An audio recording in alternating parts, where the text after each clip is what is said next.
Commenting on the IRS scandal. And with us now via Skype is Republican Senator from Kansas, Jerry Moran. The senator, by the way, recently questioned Treasury Secretary Jack Lew about how the IRS has handled private information regarding conservative groups and their donor lists as well. Senator, thank you for joining us today. It's great to be with you. Thank you. Do you think you're going to get support in probing this issue from across the aisle? Because as your colleague in the other house, Congressman Mike Rogers said, really folks across the spectrum should be concerned if the IRS is using information or having political attacks made.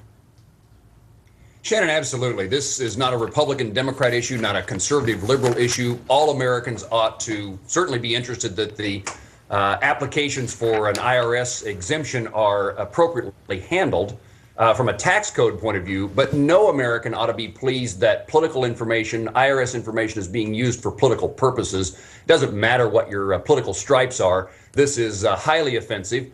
This harkens back to the days of President Nixon and the use of the IRS for political purposes. And at that point in time, and I would expect it in America today, that you would see across the board members of Congress trying to find out what the facts are. And if those facts demonstrate wrongdoing, then heads should roll. Well, what we've been told so far is that, policies were changed. This was corrected. I'll ask you first if you are convinced that this has been rectified. And secondly, you mentioned heads will roll. But from what we are to understand so far, first the explanation was there'd been no discipline. Then the follow-up explanation was they can't comment on personnel actions. Well, we're very anxious to see the Inspector General's report expected out in the next few days. That nonpartisan report analyst will tell us, as best their invitation shows, is what happened and when it happened, who knew what, and what the reaction was. Shannon, I think the more damaging, certainly this is a bad thing that any group would be singled out based upon their political leanings. But I had the opportunity to question the new Secretary of the Treasury, Jack Lew, in front of our Appropriations Subcommittee last week on this topic.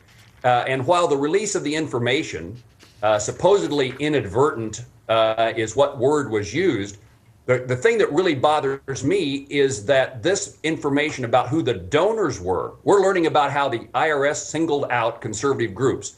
The next step is to find out the reality, the truth of that fact, but also don't forget that the IRS, at least there's three circumstances in which we know that donor information was provided to groups across the country that were then used in political efforts. And so conservative donor groups, that information was provided to liberal groups so that the conservatives could be attacked. There's more to this story than just singling out conservative groups.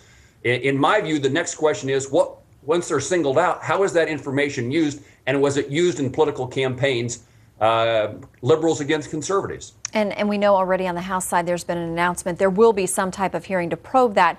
I want to ask you very quickly, we're almost out of time. There have been calls for the president to step up and publicly repudiate what's been done. We do have the statement from Jay Carney, the White House press secretary, this morning, saying that, if they find out that IRS standards were broken, quote, the president expects that swift and appropriate steps will be taken to address any misconduct. Is that good enough for you? Would you like the president to speak out personally on this issue? I think this is so offensive that certainly as the facts are known, what we know today is offensive. And as we learn more, I think it's appropriate, it's important, it's necessary for President Obama to take ownership. Again, this is not a political issue. It's already been reported that the commissioner in the past was appointed by President Bush. But we now need to know what's happened since that information was provided to higher ups at the IRS. This is an administration issue, not just an IRS issue. All right, Senator Jerry Moran, sir, thank you for joining us.